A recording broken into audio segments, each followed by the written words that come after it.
Welcome. So this we are let us discuss about the knowledge engineering, which is in a part of module 5. So we all have an idea about how a library is organized. So library is a source of information. I can say it's a collection of various types of information that are neatly organized or put together in a organized way so that the access to the information is available and easy for all.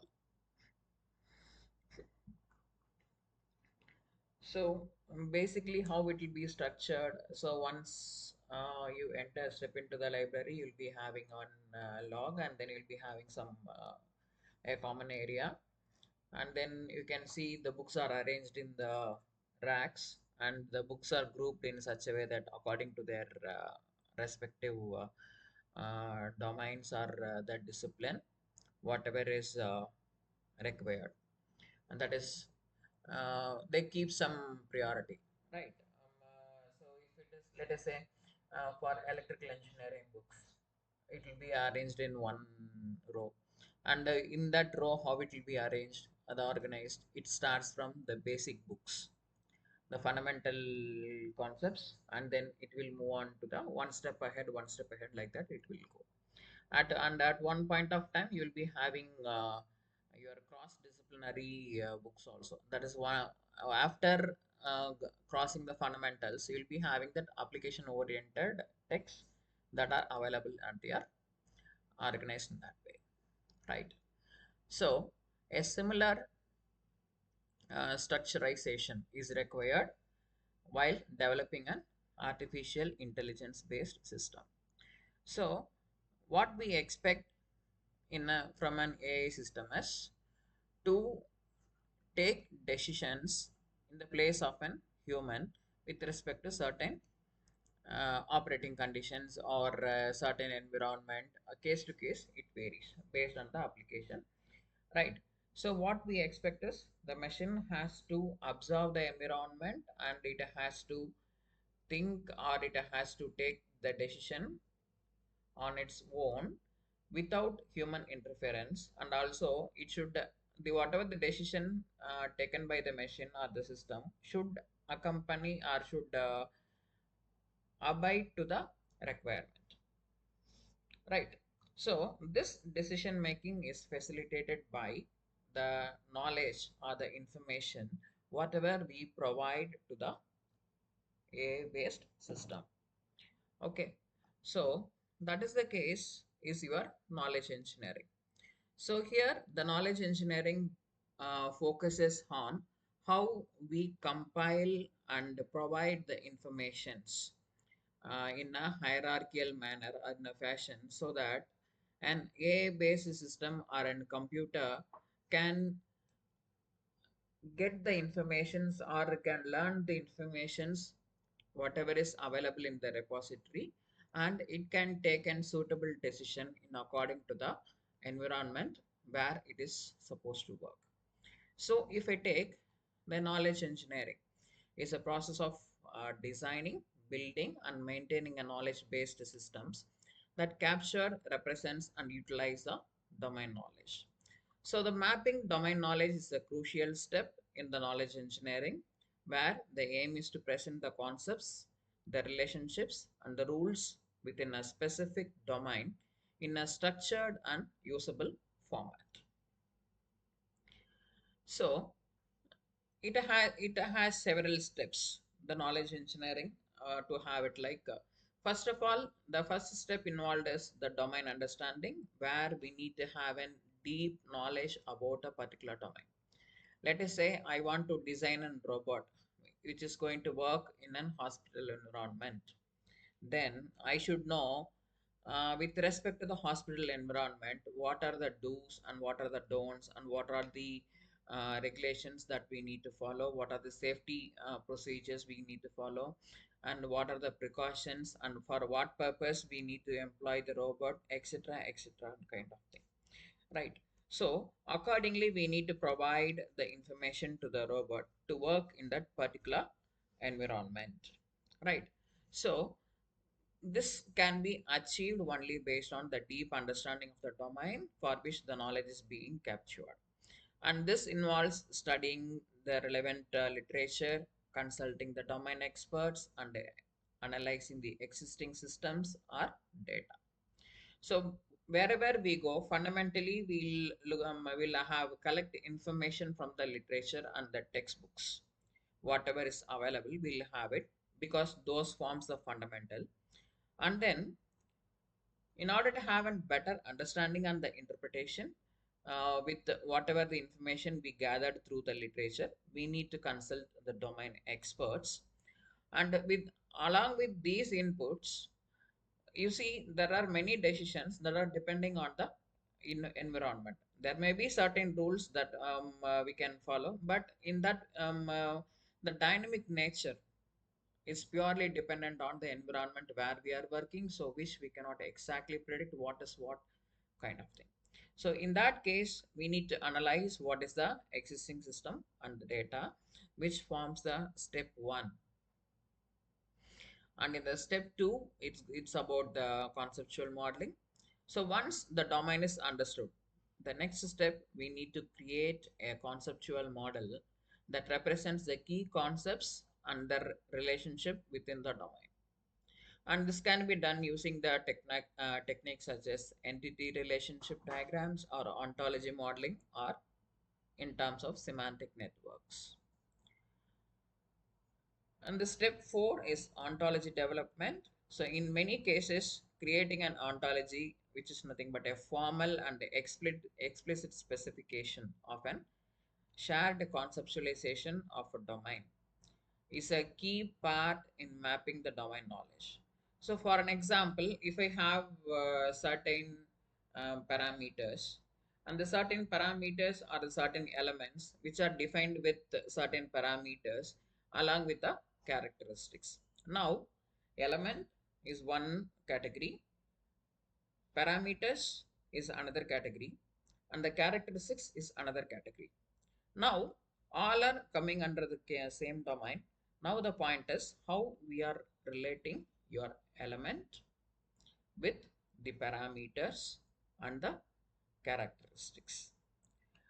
And similarly, the parameters with the element and the characteristics. And the characteristics with the parameters and the element. Right. So, how the various ideas or various concepts are related within that particular domain. So that is what so-called the ontology development. Then is about the knowledge acquisition. So the knowledge acquisition involves the gathering knowledge from the domain experts or the existing resources such as textbooks, database, or the documents. And this can be done through interviews, survey, observation, or automated technique like the natural language processing. And step six is the knowledge representation formalization. So once we have acquired the enough information or the knowledge about the problem or the task on which we are working out, we need to structure it. So that is so called the formalization. It needs to be formalized into an representation format that can be used by the knowledge based systems. And so this involves structuring the knowledge into rules, frames, or other formalisms depending on the chosen representation language, right? After formalizing all the information, then what we need to do is we need to verify and validate the contents whatever we develop, and it is whether it has been properly mapped or not, right? So that is what is done in this step. After mapping the domain knowledge, it is important to verify that the representation accurately reflects the domain and validate that it meets the requirements of the intended application. And this may involve testing the knowledge base against the known examples or consulting with the domain experts or feedback. So this is the kind of um, after implementing the design testing and validation, what we do usually in any system. For an example, uh, in an industrial process, I designed one system to count the number of objects crossing a particular number of products crossing an or which is uh, the output of an process. Now, let us say all the items are packed in the form are available in the form of an carton boxes. Okay, having certain dimensions. Now, in that place, I'm keeping a similar object which is having the same dimension as that of the product, whatever I am intended to count. Right now, when the system is recognizing how that new object, whatever I keep in that lot, is being identified or it is being counted. So apart from the dimension, so let us say I'm keeping only an empty carton box without any products loaded into it, right? Again, if you want to match with the dimensions, okay, all the dimensions will be the same. So there are high chances that it will be accounted as an product. But how to identify whether that product, whether product is there inside the carton box or not? So this can be done in an intellect way, like by considering the weight of the carton box also. Right, I can add this as one of the parameter so that I can ensure even if someone wrongly places an empty carton box in the lot, based on the weight of the total weight of the box, we can eliminate a false product in the lot. So this is what you are based on the experimentation and taking a decision. We are modifying the rules and we are providing a validation, right? So this is about the verification and validation of your systems whatever we develop. Once the system is developed, then what it is required is we need to update the knowledge or the information periodically. Why? Because few data may be obsolete or data may be required, few information requires to be newly added according to the technology development or according to the requirement, kind of thing, right? So that's why we need to have an frequent updation of this information, because the domain knowledge is not static and it evolves over time due to changes in the domain itself or the advances in the understanding. So an ongoing maintenance and updates to the knowledge base are very vital to ensure its continued relevance and accuracy. Just you can take an example of an antivirus or any softwares or in the mobile applications, whatever we use. Every day we are getting day to day we are getting so many new updates and features. Either it may be a major fix or minor fix, or it can be an performance enhancement also, or it may be an interface enhancement, whatever it is. But again, you see, once the product is launched, it is not let as such, right? So it needs to be updated frequently. You can take another example like your antivirus, whatever installed in your mobile or in your laptops or in the desktop computers. And these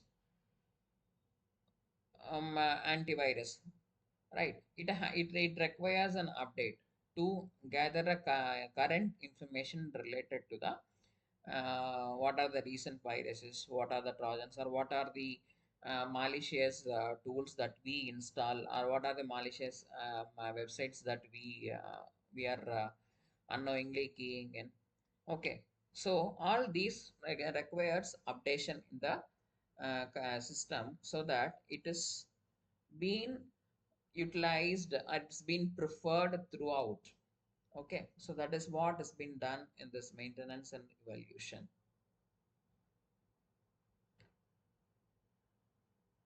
And to begin with the knowledge representation, Let's have a simple case of that if then else rules for the knowledge representation.